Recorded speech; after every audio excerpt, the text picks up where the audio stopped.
Good right. evening.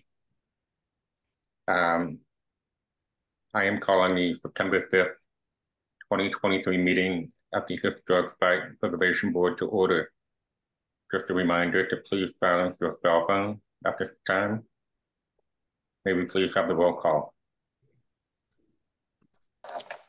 Chair Huff, Vice Chair Nelson, Present. Member Hanson, Present. Member Rosenau, Present. Member Bachman, Present. Member Herr, Present. and Member Maritzi. Here. All right, we do have a quorum. Great. Thank you, Sarah. May we please have the staff report on the posting of the agenda? Certainly. The agenda for this meeting was posted for public review on the City Hall bulletin board on the west side of City Council chambers and in the Planning Department counter in accordance with the city policies. Great, wonderful, thank you. Does the board have any revision to the agenda? Okay.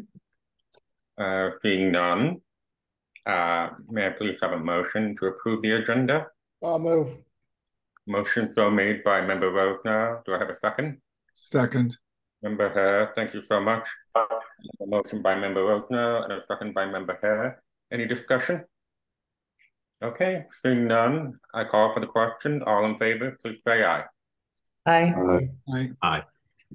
Any opposed? I also say aye. Okay, so all those present are in favor and none opposed. Motion passes 6-0. Okay, moving along.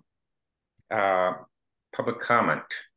This time has been set aside for members of the public to address the HSPB on agenda items and items of general interest within the subject matter jurisdiction of the board. Although the HSPB values your comments pursuant to the Brown Act, it generally cannot take action on items not listed on the posted agenda. There will be assigned for each speaker. Testimony for public hearings will be taken at the time of the hearing. So, any members of the public with comments for non-public hearing items, including item 4A, may now speak during this time.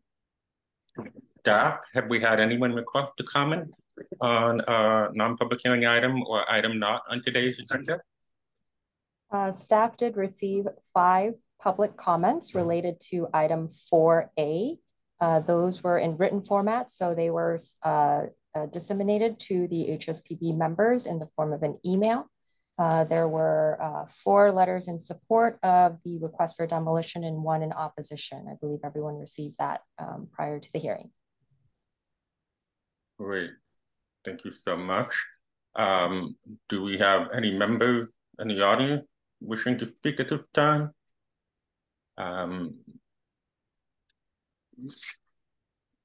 Okay, being none, we will proceed to, or any comment from anyone else regarding that? Nope, okay. Being none, we will proceed to the consent calendar, and there are no items on that. So we can move forward to agenda item 2, which is the public hearing section of our agenda today. And that is application by Jane London, represented by Palm Springs Preservation Foundation, for possible historic designation of the M.H. Atikian building located at 120 Arenas Road, HSPB 147. Staff, may we please have a report? Yes, give me just a moment as I pull up the PowerPoint.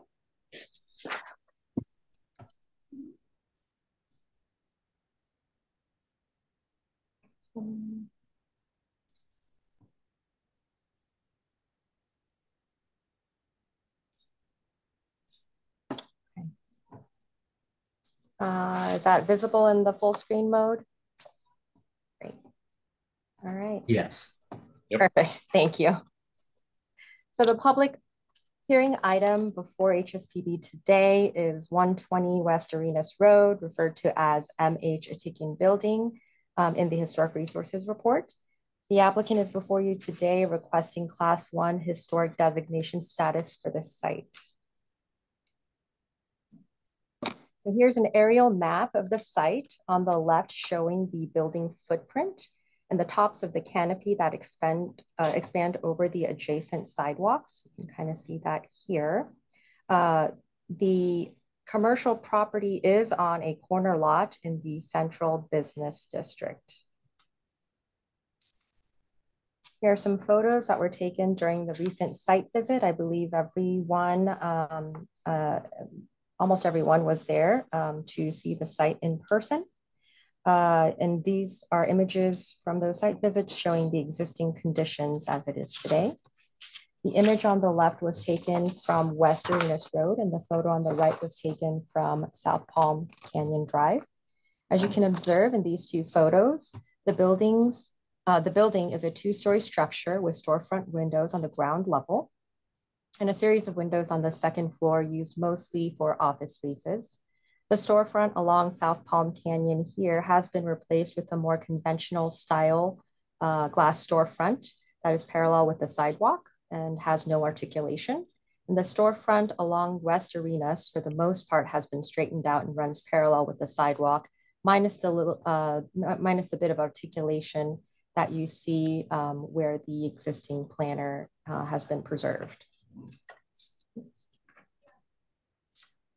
So when we take a look at the historic images that were provided in your application, you will see that there are some delicate features and materials that have been altered and removed over the years.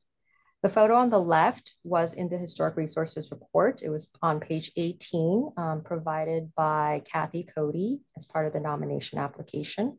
And I believe this was a photo that was cited as being taken shortly after the construction of the property back in 1950. As you can see in the photo, you have very delicate lines repeating throughout the facade in the glazing, and also you see that above and below. So in the glazing above and the glazing below, and also all along the extended canopy. The canopy itself is a very, very thin structure that is supported by thin steel tubes. The rendering on the left shows the window display cases that were integrated into the glass storefront. And you can see that, I don't know if you can see my arrow here, but you can see the glass storefronts that were pretty much integrated into the glass facade. In addition, the red square outlines the area where the exterior staircase was located that led up to the second floor space, and it passed through the open air courtyard space. To better understand the spatial conditions of the building, these two diagrams were created to compare the existing conditions to the original design. The diagrams are overlaid on top of the floor plans. You can see on the left here, it's from the 1950s floor plan of the original design. And the color coordination here, the yellow is representing the commercial floor area. The black lines are showing the exterior walls and storefronts. The blue are the planters, and the orange is the display cases. So that just kind of helps to read the drawings a little bit better. They were quite small in your report. And then the image on the right is the floor plan that was also included in the application on page 25, showing the existing ground floor plan conditions. When you look at these two images, you can see that the original sawtooth window design by the renowned architect William Cody has been completely lost today. The use of the planters as a connecting element, weaving the inside and outside spaces together, has been reduced to two locations, as you see on the diagram to the right. The orange display cases have been removed completely. Those were kind of a condition related to that corner there on the corner part of the lot. The dynamic use of material pavings is gone. And the biggest difference you see on that ground floor plan is related to that open air court space. So that courtyard space here, as you can see, bisected the ground floor plan.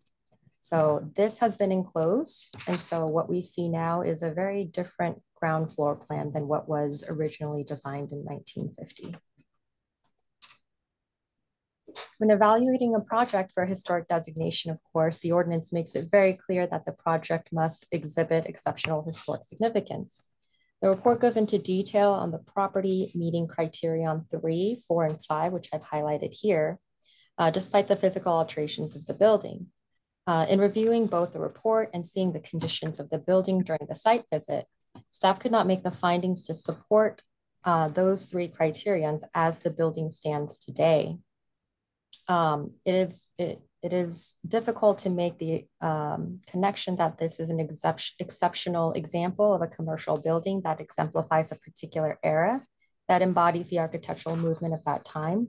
The replacement of the natural materials, the redwood siding, the thin steel tube framing, and the conventional materials that have replaced those things no longer tell that same story.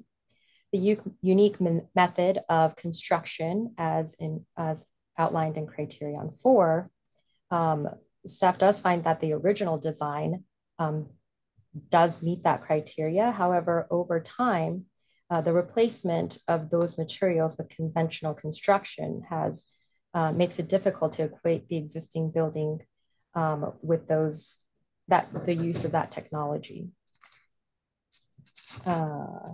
Let's see here. And then it's difficult to equate the existing building as a Cody design given the amount of replacement and alterations that have occurred, which is criterion 5, linking the actual building or the resource to a master builder. When we look at existing integrity on the building, many aspects of the integrity has been compromised with the unsympathetic changes that have been made to the building over time. The almost whimsical play of the facade that we saw in the earlier diagrams cannot be seen. And the preserved planter almost seems foreign or out of place given the removal of all of the context that was originally part of the design by Cody.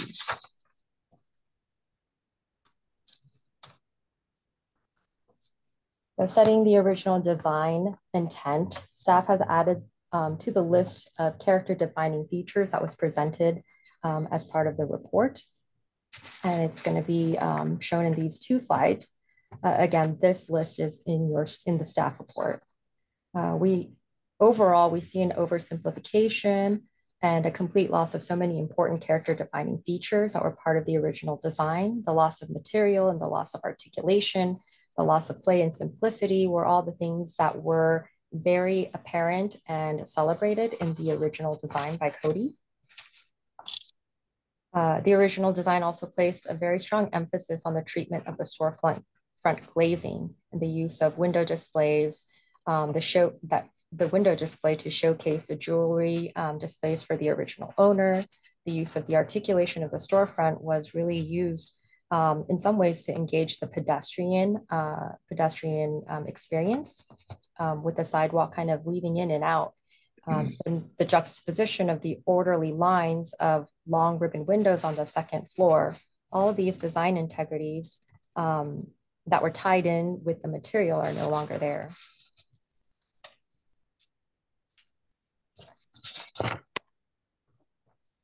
While the historic ties are certainly present, the alterations over time have completely reduced the genius of the original design to something a little that is no longer exceptional. In its current condition, staff was unable to make the findings to qualify this building for a Class 1 or Class 2 site, therefore cannot support the historic designation request. The idea of preserving sites with exceptional historic significance is the goal of our program. And it is important to manage the inventory by reviewing each site with that criteria with careful intent. I have to say this review was a very challenging one for me, but I'm happy to take any questions related to the staff report and the staff analysis. Great. Thank you so much, Sarah. We appreciate that. Sure. Does the board have any questions for staff at this time? Member Hanson?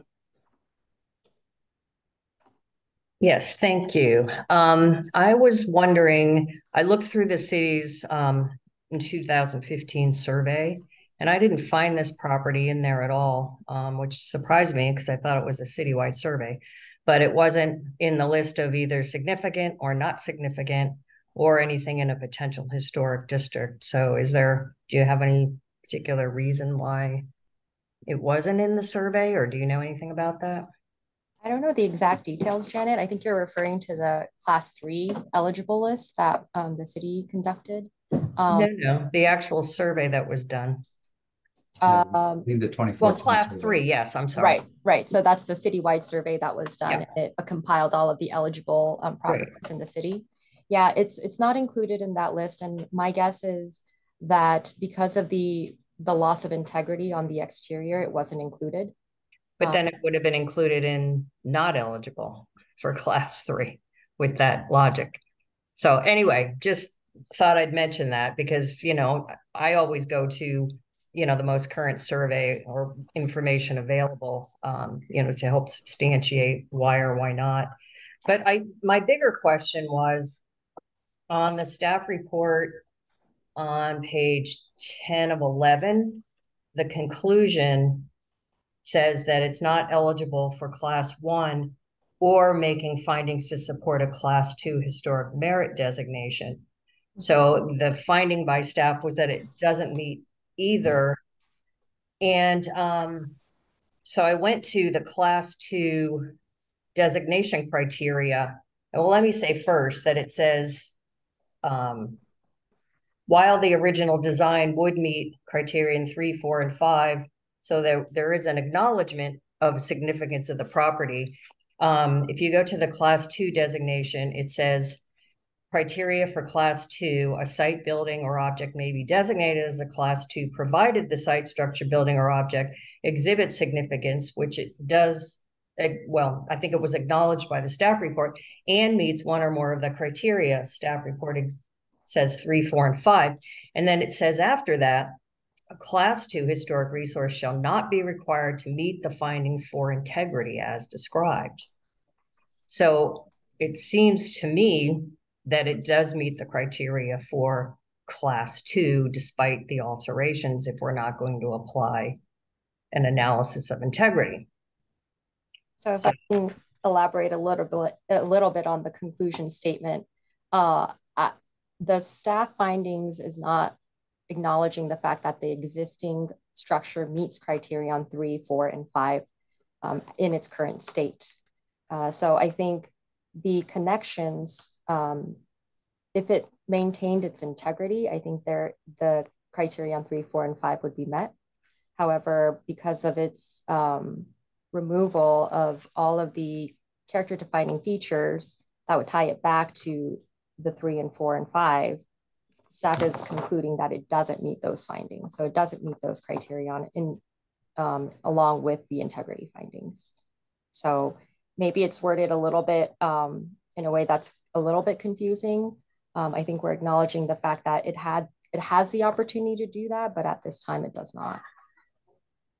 I guess, I don't know, maybe it's the problem with the wording more of the class 2 historic resources criteria than it is with the staff report. I don't know what anybody else thinks, but to me that, because first you figure out if a building has significance, and it did meet criteria under both the architect and the architecture. And then it's clearly said you're not required to meet. So to me, it sort of does, but even though it doesn't have integrity, it could still be a class 2. So. Right. Well, and then another clarification for the criterion is that it does have to exhibit exceptional historic significance. And I think what we're getting at is that the exceptional portion of it has been diluted. It no longer is considered that exceptional quality of historic significance. Again, the criterion 2 just says exhibit significance. It didn't. I don't know. I would ask for an opinion from a city attorney on that, because I think it's actually very confusing. I mean, I'm not advocating that we designate things that are altered. I'm just saying if we're applying the ordinance, the way that I interpret that ordinance is that it doesn't need to have integrity. It can still be designated, but Right. And I guess if we go back to kind of the definitions related to class 2s, it does indicate that it is a resource that still exists. Let me see here if I can pull it. it may lack some aspects of historic integrity. So if there's a loss of all integrity, then I don't believe that that would be a finding for integrity. So again, I understand what you mean, Janet, in terms of those not completely complementing one another. I'd just be interested to see what you others think about that. Any other questions for staff? Member Hare, please. Yes, I do think this is an instance where common sense needs to be brought to play, and the losses are so significant as to be heartbreaking.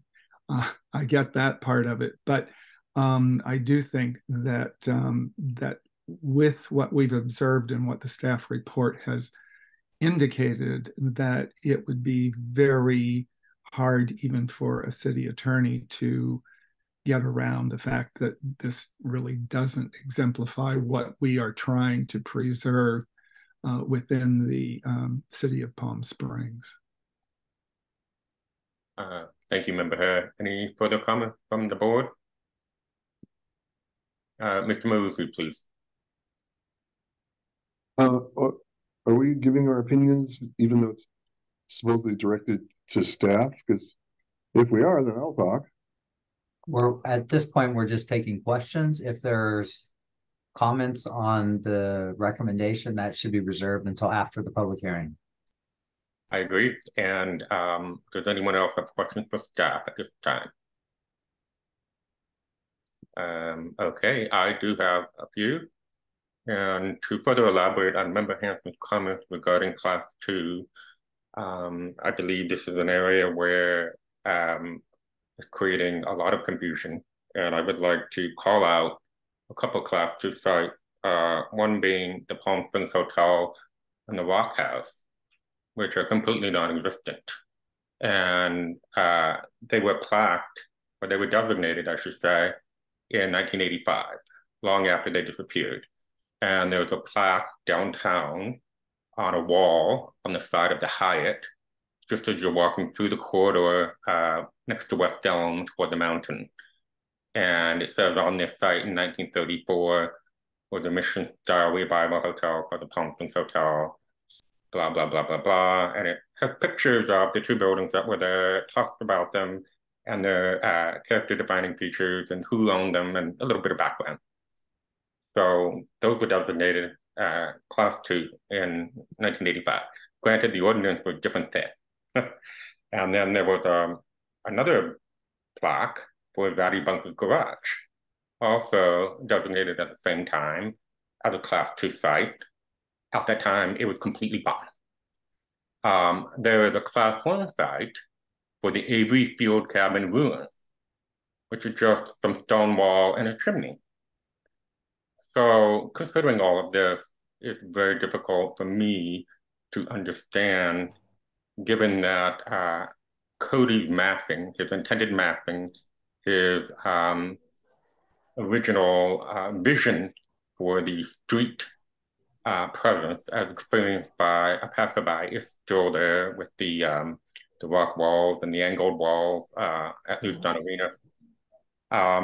The building is at least 60% of what was originally there, in my opinion. So this is why I think there's a real gray area with Class 2. And being that this is the central business district, this is arguably one of the more historic blocks. We have the Oasis Hotel at the other end of the block, or a portion of it, which is the first modernist structure here in Palm Springs by Lloyd Wright, son of Frank Lloyd Wright. Across the street, we have the Plaza Theater and the Plaza. And here we have an opportunity to bookend the block with a modern site by a master architect. So I'm not convinced that the finding is appropriate. So those are my questions or feelings for staff at this time. I don't know if you care to elaborate further on that. Yeah, I think I think I can answer one question. I think you kind of answered it yourself, Vice Chair Nelson.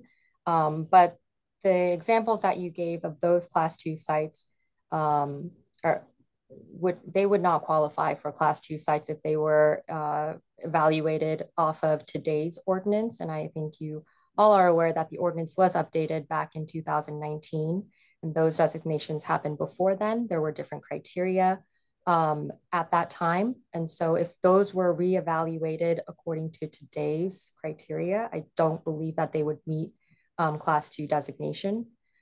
So I think I understand kind of the challenges because I think I ran into similar challenges as I was evaluating this application in specific. But given the criteria we have now and the fact that we do look at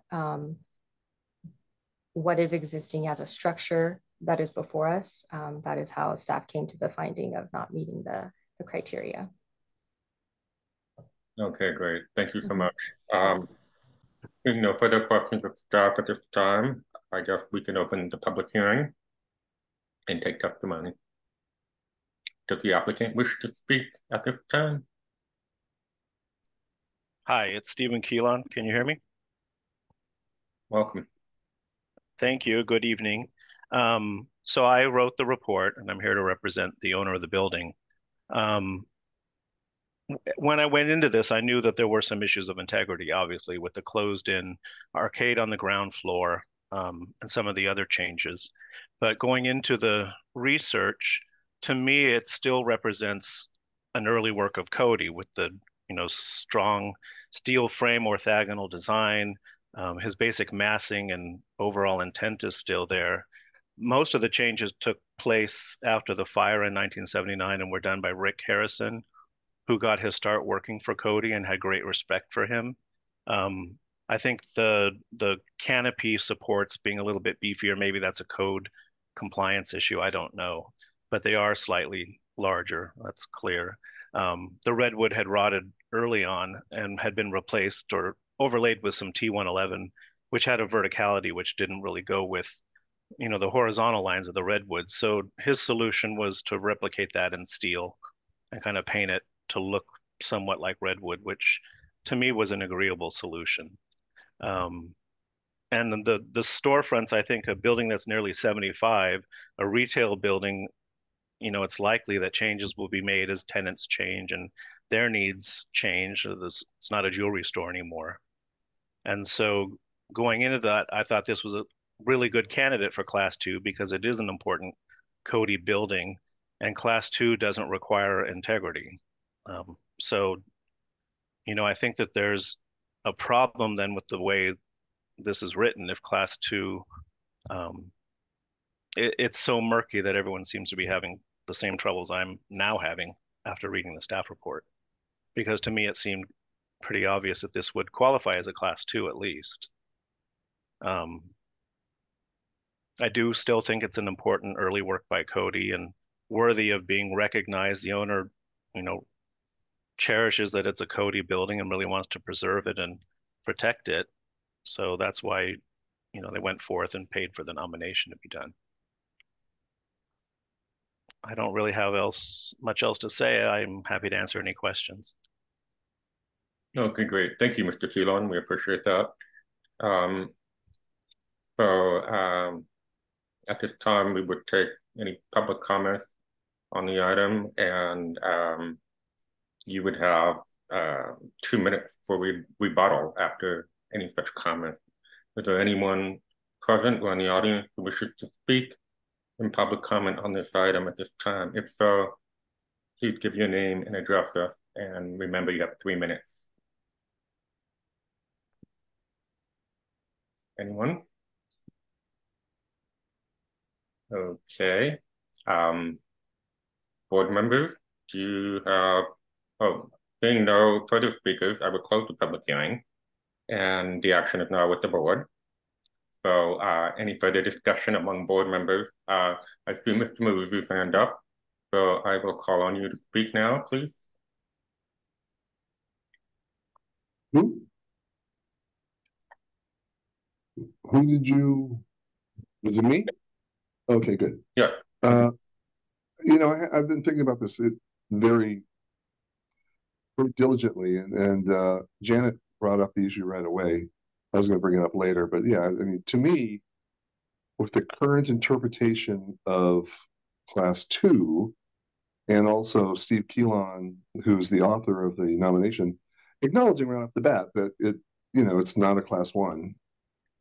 But I do believe, for the reasons he gave, especially being that there are so few examples of commercial work by William Cody in existence at all, it has that significance. That's important significance, especially on a busy street like Palm Canyon. So I would feel comfortable with Class 2, but not with Class 1.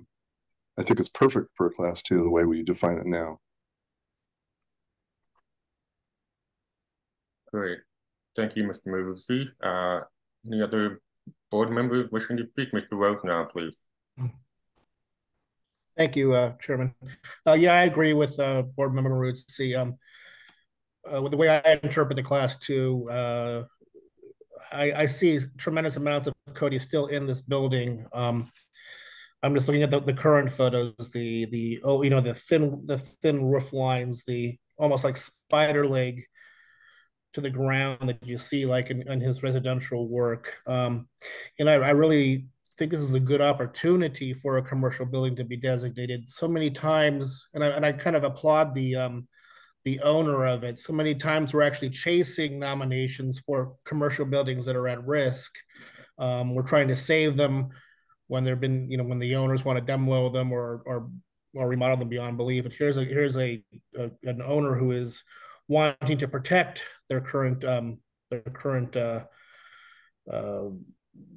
building, and I agree with that Chairman Nelson as well, that it sort of bookends a whole block there with the Stu Williams building at the top of the block and going down, and I would be definitely in favor of a Class 2. Great. Thank you, Member Rose now. Any other board members wishing to speak at this time? Member Hanson, please. I just wanted to also add that I think it's very interesting that this was a mixed-use building from that period and that there was an actual residence on the second floor. I don't know if that was common in Palm Springs or not, but I found that also an interesting just fact about the building. And, believe me, I'm all about integrity as a professional, but I still interpret the way Criterion 2 is written, or Class 2, sorry, that this building would qualify as a Class 2, and I also do support that. Great. Thank you, Member Hanson. Member Hare? I do have one question, and perhaps you can enlighten me on this. All of the material, including the application and the summary that I got from the staff report, says that it's seeking Class 1 historic designation. And my question is, are we arbitrarily changing that to consider it as Class 2 instead of Class 1? Sarah, would you like to reply to that, please? I believe the application is written for a request for Class 1 nomination, but I think the applicant had something to add to that. From what I can see, there is no application for Class 2. So I just submitted it under Class 1, which we've always done, and figure that HSPB would, sort that out. If in the future we believe something's more appropriate for Class 2, would it be correct to then submit it as a Class 2? I don't know, because we really haven't done that before.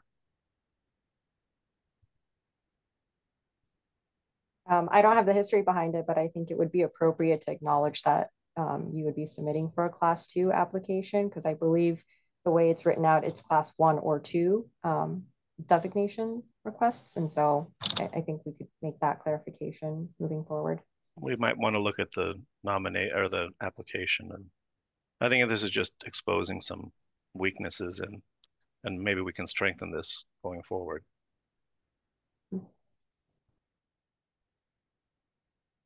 Member Hare?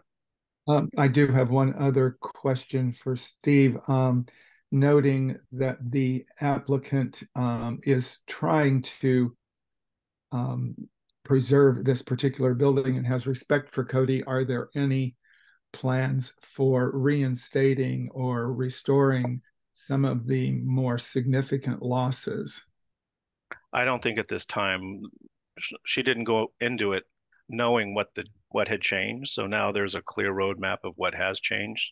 So I would think as time goes on and things need to be replaced, that as long as the code would allow, that it would be replaced with something more in line with what Cody's original design intent was. Okay, Mr. Maluzzi, please. Yeah, I think we should hear about the benefits of Class 2. I believe they're identical to Class 1, so there's certainly a benefit for designation under Class 2. Is that correct? That's correct. Class 2 and Class 1 sites are both subject to the Mills Act contract. And they're essentially listed on the inventory of historic sites. I think most communities don't delineate between a Class 1 or 2. You have one inventory list.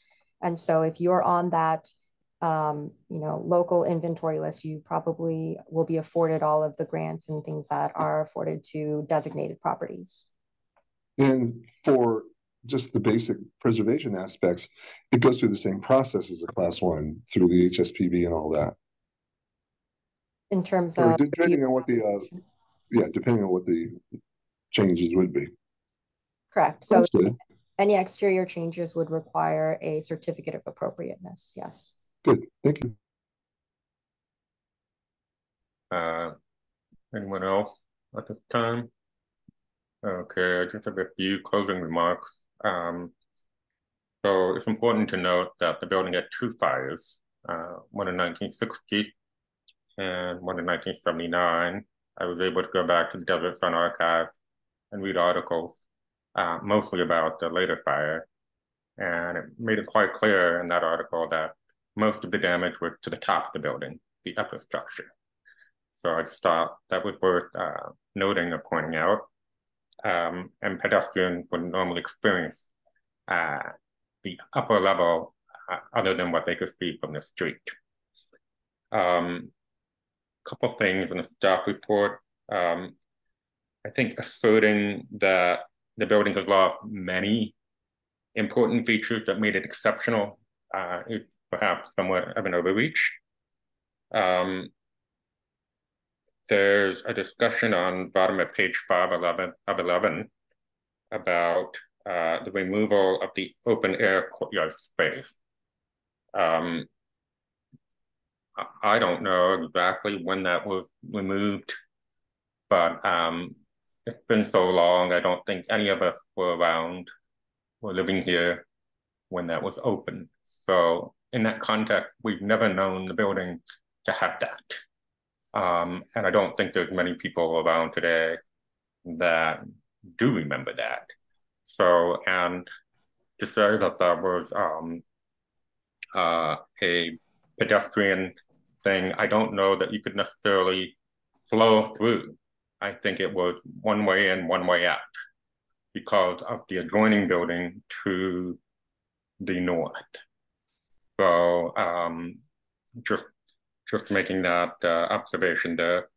On 7 of 11 on the staff report talks about compromising design integrity,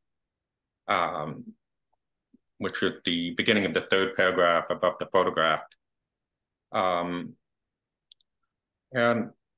some design integrity may have been compromised, but I think what is more appropriate there is that some of the original historic character-defining features, such as the sawtooth windows, were lost. But the overall design sense of the building is clearly there, as others have said so far in this meeting.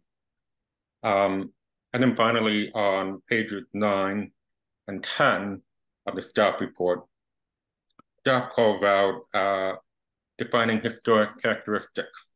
And of that list, there's about 10 to 12 that are still extant. And if you go to the next page under non-contributing elements, there are 6 items.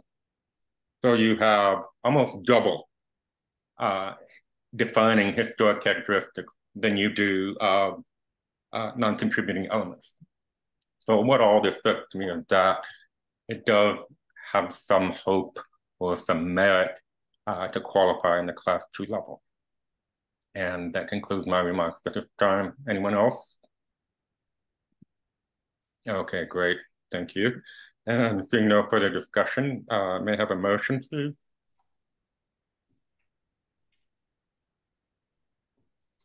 Peter Musi. Yeah, I would motion that we approve the nomination. One moment. Sorry, right before your motion. So what we actually need to do, since HSPB is finding different findings in the staff report, I would need the HSPB to go through the criteria and make the findings on the record. And so what we would do is take those findings and staff would prepare the ordinance, and it has to be brought back to the HSPB at the next hearing to confirm those findings, because that is what's going to ultimately go to City Council. So if we can go back and go through the criteria, like I said, since staff did not make the findings in HSPB, as we need that finding to be put on the record. You know, I think Janet would be much better at that than I am. Thank you so much. Okay. I move that the Historic Site Preservation Board find that the, sorry, my stuff's all confused. Atikian building meets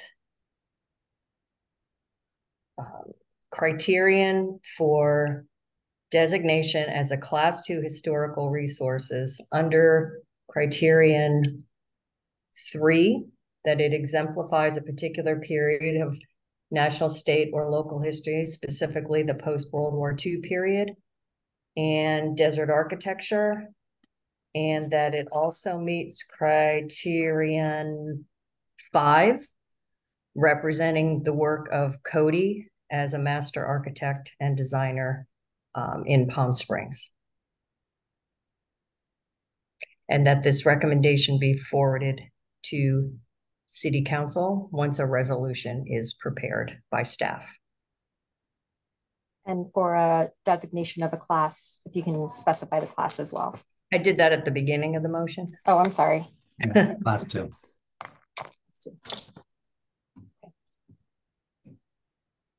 Okay. Would anyone like to elaborate? Member Rosner. I'll second that. Okay. Any further elaboration or amendment to that? I would just like to clarify that that motion supports the recommendation by staff that we would include the defining historic characteristics that are called out in the staff report on page 9 of 11, and possibly Member Hanson, having made the motion, could work with staff just to clarify what those are before this comes back to the HSPB at our next meeting. Is everyone okay with that? Yes. Okay, great. So we have a motion on the floor by Member Hanson, a second by Member Rosner, with some clarification by Vice Chair Nelson. Any further discussion? Okay, seeing none, I'll call for the vote. All in favor, please say aye. Aye. Aye. Okay, those opposed? Okay, seeing none, the motion passes 6-0, and we will hear this again at a future meeting. Thank you, everyone, for your input. Sarah. Yeah, just to clarify, it actually will come back to you as a consent item. It will not be a public hearing because it is coming forward just to clarify the resolution language. Okay, great. Thank you for that clarification. Much appreciated. All right. let's see, where are we at now? So, I believe now, we move on to item 3, which is unfinished business. And seeing none, we will move on to new business. And that means we'll be moving on to item 4A, and I will be recusing myself due to a conflict of interest. And Member Rosenau will assume the role of chair for this one item. See you shortly.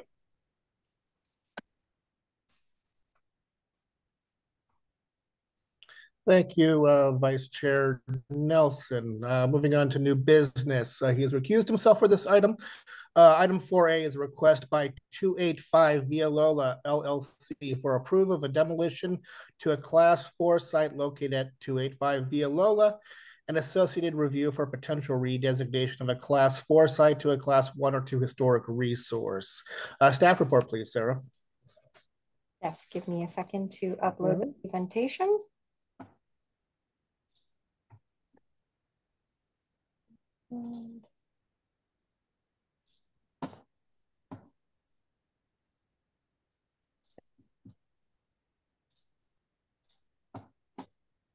Right.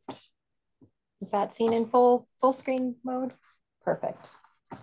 All right, so the next project before you is a request for demolition of a building at the address 285 Via Lola. This site is identified as a Class 4 site, which means it does not have a historic designation, and it was not identified on the Class 3 inventory for eligible properties.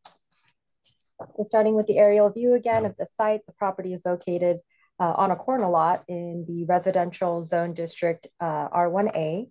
This area of town has a general plan designation of estate residential, and the property was in fact part of a larger estate property. As you can see in this aerial view, the structures on the property do extend on an east-west axis, and the original carport that you can see on this side right here on the east side of the property was eventually enclosed, and then it was later connected to the main dwelling. Here are some photographs that were taken during the site visit showing the existing conditions. The buildings consist mostly of flat roofs with 2 areas showing clay tile roofs that are pitched.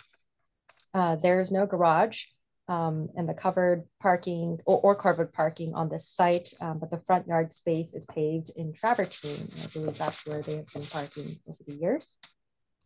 Again, these are additional photographs to the rear of the property facing the yard. The exterior appears to be some sort of stucco/plaster finish that appears to have been done within the time frame of 2011 to 2014.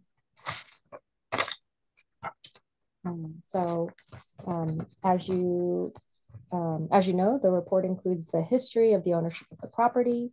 It did include some research that clarified that Jack Warner of Warner Brothers Studios was one of the owners of this house. The home was constructed in 1958, was bought by Mr. Warner in 1959, and the building permit information does reveal that there were many changes and additions that were made during the 1960s. Again, the property was part of a larger estate, and then the report does indicate that it was sold in the 1990s, and then various remodels and expansions occurred after that. While the report shows that there have been some care in restoring, a lot of that was related to the interior, the preservation of different interior features, and it looks like the exterior has been changed over time. The only possible criteria for designation based on this application would have been related to criterion 2. However, staff finds that the property does not represent exceptional historical significance that ties to Jack Warner during his time period of significance, the beginning of the 1960s, isn't really seen as the height of Jack Warner's career. It's kind of noted as the end of the golden age of Hollywood, et cetera, et cetera. So that tie is not as strong or seen as an exceptional historical significant tie. And then, of course, when we look quickly at the integrity of the property, again, we see issues with the exterior changes that have happened over time. These images show the changes from a street view.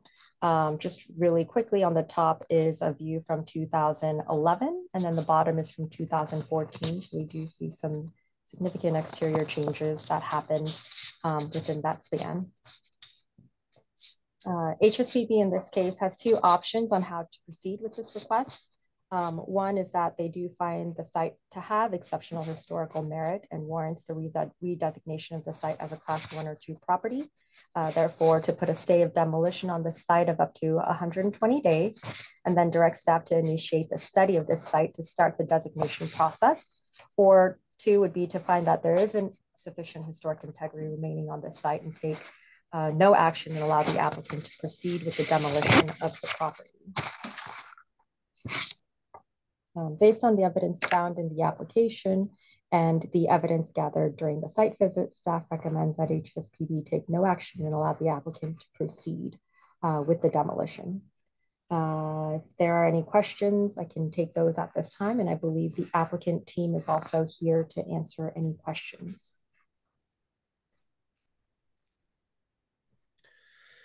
Thank you, Sarah. Does the board have any questions for staff?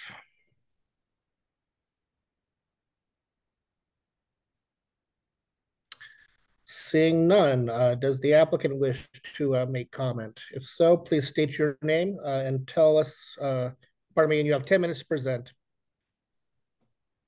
Thank you, Board Member Rosnell. My name is Jacqueline Lopez, a lifelong resident of the Coachella Valley. I just want to thank you all for the Historic Site Preservation Board for granting me the opportunity to speak today. I wanted to extend my appreciation for the time that the board members and the effort that you made to come out and tour and 285 Via Lola. I also want to thank Mr. Jake Nelson for his extensive research and history summary to 285 Via Lola. Again, I stand before you today in alignment with the City of Palm Springs Planning Commission Department's recommendation to express my support for the proposed major alterations to 285 Via Lola. While it is essential to acknowledge the existence of historical sites and their significance, it is equally important to recognize the instances where the historical value may be limited or non-existent. The available records and documentation prepared by Mr. Jake Nelson indicate that the structure does not hold any notable associations with the significant events or distinctive architectural styles that contribute to our understanding and appreciation of our community's history.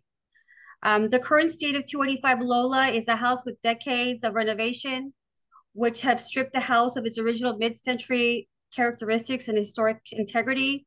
The property has pretty much just lost its identity. In this particular instance, the property's condition, coupled with the absence of significant historical value, presents a compelling case of adoptive reuse. So again, I'd like to express my gratitude to the Palm Springs Planning Department, Ms. Sarah Yoon, and members of the Historical Site Preservation Board for your dedication in preserving our community's historical legacy. And again, I just want to thank you for your time and consideration.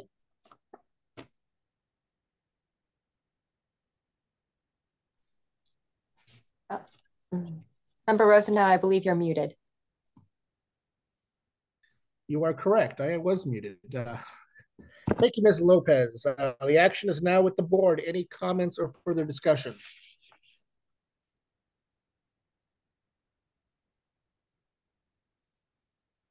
Seeing no further discussion, may I have a motion, please?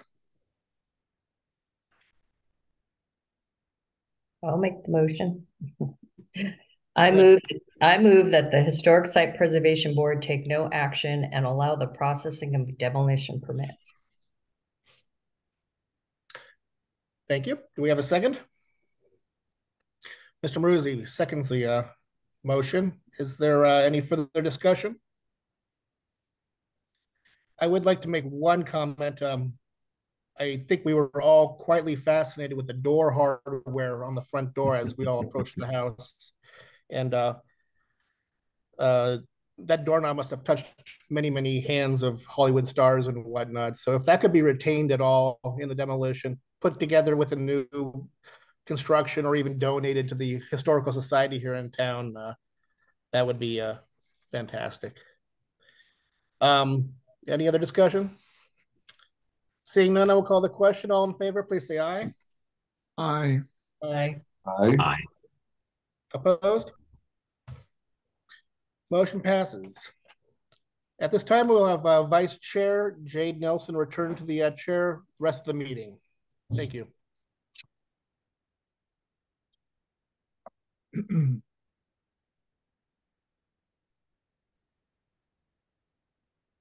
Hello? Is it okay to come back? Yes. Thank you, thank you. All right. So I guess we are now at item 5 on the agenda, which would be discussion. So I believe that would be board member comment, general board member comments to begin. Anyone? Okay. Seeing none, staff member comments, please.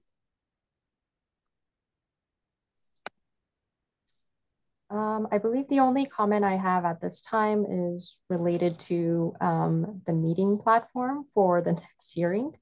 I believe we are the only board that is meeting virtually at this time. And so that's something that I would like for the board to discuss and determine how they would like to meet, if they would like to proceed with the November meeting in person, or I believe they're still making the findings to be virtual, but something that we would need to address.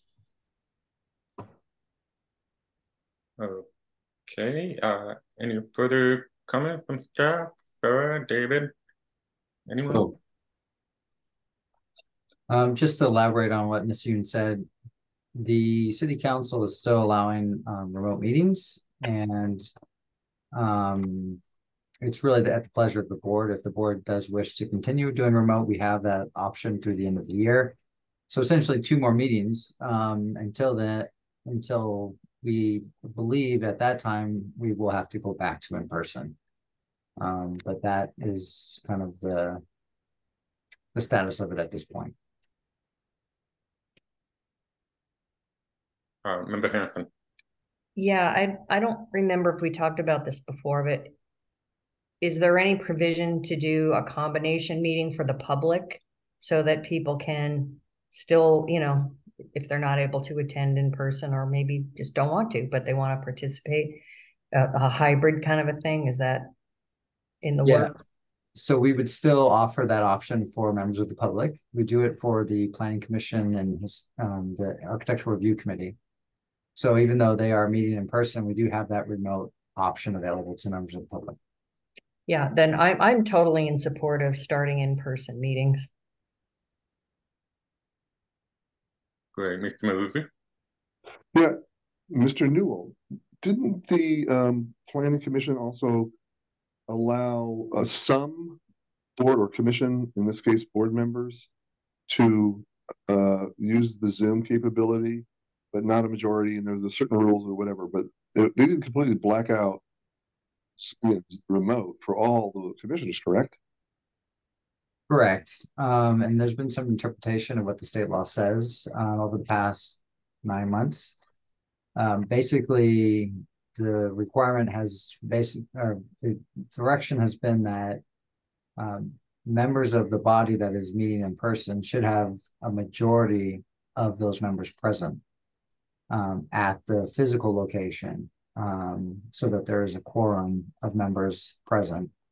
And there may be the option for those who can't attend to do remote, but there typically had to be a reason in those cases. But yeah, that option is available to board members if you could not attend in person.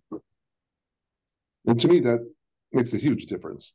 And I would certainly support that aspect of the overall allowance for us to go back to hearings in the conference room. Thank you, Peter and David and Sarah. Any further comment from anyone regarding that? Okay, I would just like to say I'm in favor of returning to in-person meetings. And it's my understanding that we are doing so beginning in January of 2024 with a Zoom option. I know in previous meetings there have been some discussion about the start time, and 5 o'clock was agreed upon, I believe, at one meeting. I don't know if it's 5:30 was the greater consensus. Do we have any clarification on that?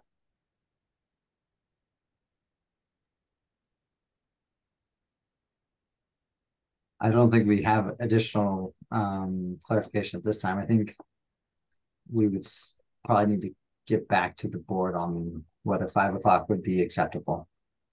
We also have 3 new board members since we discussed the 5 o'clock time, so not sure if that still works for all 7 of us.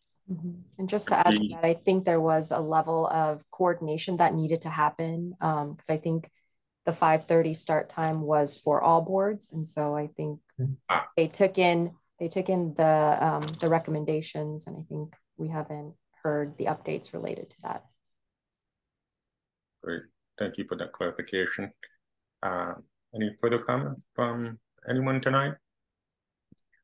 Okay, great. Just a quick thank you to Member Rosner for stepping in and covering that portion of the agenda that I had to recuse myself. And thank you all for being here tonight, both board members and members of the public, and also to Sarah and David for being our leaders here tonight. We appreciate it.